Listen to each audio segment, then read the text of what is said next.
What's up, pirates? It's your homeboy GM with One Piece chapter 1001. How's it going? The title of this chapter was named Battle of Monsters on Onigashima. And I have to say, this title is so well fit to this chapter because it was a battle of monsters. But before I continue this review, I have a tiny little favor to ask you guys. Please give me a thumbs up on this video. It really helps my video to be seen by more people. Very appreciated. Thank you guys. You guys are the best. We start the chapter with a cool cover of Jinbei sleeping on a jellyfish bed.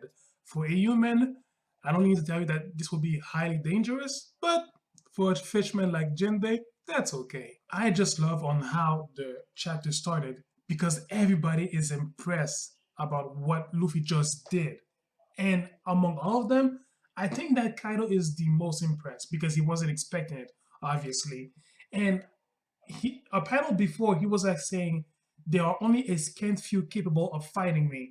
And you see this panel, Luffy standing tall, and in the background, the people capable of hurting him, Zebek, Roger, Whitebeard, Oden, Shanks, and now Luffy. And I love his quote, how high will your ceiling go? So he sensed in Luffy that he has a boundless potential to greatness. No lie, I was surprised not to see Big Mom among the people who can hurt him. Blackbeard wasn't there as well, but it makes sense. They never fought. But I'm pretty sure that Blackbeard would be able to hurt Kaido. Kaido proceeds to hit Luffy with a Thunder Bagua. This time, unlike the first time, Luffy manages to barely dodges it, but still got hurt by it. So it shows that he still has a lot of progress to do. Nevertheless, Kaido is still impressed by that. Luffy was about to be burned by Prometheus, sent by Big Mom, but something incredible happened that Zoro accomplished. Zoro was able to duplicate Kidamon's fire slicing technique, and I'm not even surprised, but still, I was surprised anyway.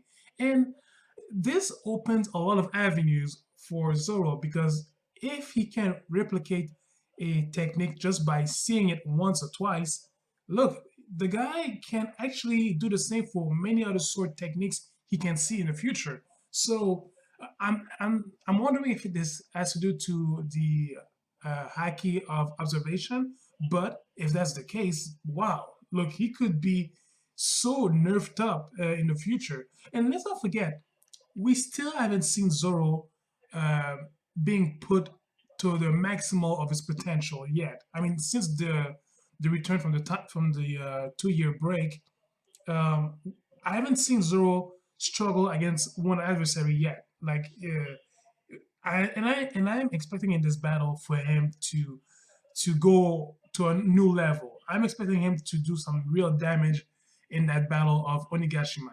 Funny moment of the chapter was Luffy and Law arguing, more like Law arguing to Luffy that he's done his henchman, and Kid was like, "Well, looks like pretty much it because you followed his order." And Law insists by saying that I already had the intention of moving into the second floor. And Luffy's like, who cares? The result is the same. Then you get Big Mom throwing 3 fireballs at them. Well, Prometheus throwing 3 fireballs at each one of them. And Luffy's like, okay, the first one reacts to this attack, loses. And they all win or lose because they all get hit at the same time. Zoro is like pissed. What the hell are you trying to accomplish? That was just a funny moment. This moment was a cool throwback from when in chapter 505, and when they met Riley for the first time, and just like these three couldn't get along, here it is again. You know, getting along in better terms, but still not getting along to the fullest. So it was a funny moment and a throwback as well. We get a little tag team from Zoro and Killer, who, by the way, his real name is revealed to be Itokiri Komazo. So that's a pretty Japanese name. So I'm wondering, uh, does Killer come from Wano as well? Maybe, maybe not. I don't know. That's a discussion for another time. And Killer mentions something like, "If I was using my punishers back then, you would be dead right now, Zojuro." He was talking to Zoro, and I'm guessing that he has another set of weapons that are more powerful than the ones that he actually carries. It would be really awesome to see him with his punchers. That would be probably devastating. Returning to Zoro once again, and he mentions that after attacking Kaido, Kaido's like impressed. Yes, well done.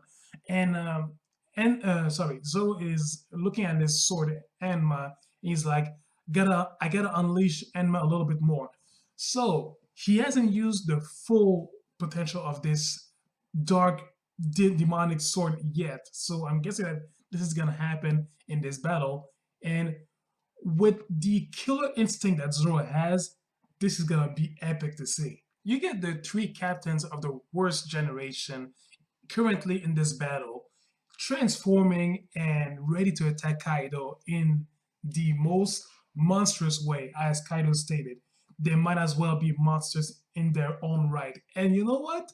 Yes, these guys are monsters. Like, wow, this spread right there shows the power and epicness of these characters. I was so surprised, especially with a kid's mecha suit or whatnot. If that thing can shoot beams, I'm gonna be freaking out. That's for sure. The three captains goes on the offensive, and wow, those powerful attacks that land on Kaido, eesh, wow, impressive and epic. But of course, Kaido got back up. Otherwise, he wouldn't be an emperor of the sea. Let's be honest. The way the chapter ended, I felt like seeing a poker game. And in this poker game, winner takes all. It's just like Kaido said, you leave me no choice, but once you're dead, we'll take everything you have. All your manpower and treasure will belong to us. You get some poneglyph too, I assume. I can't wait for that. Whoever wins get that much closer to King of the Pirates. And he's right. In this battle, whoever wins take everything. Like, I mean, knowing Luffy, he's not down to take someone else's crew or ship whatsoever. But for the Yonkous, for the Emperors of the Sea, look, I beat you. You're mine forever. And that is such a dramatic tone on how to end a chapter. It was amazing. I really cannot wait to see what the next chapter offers us. This chapter was just perfect. Dynamic, dramatic, action packed, you name it. Look, I have nothing negative to say about this chapter. I enjoyed it. But tell me your thoughts about this chapter. Did you love it? Did you hate it? I don't know. I don't read minds. So let's all talk about it in the comment section.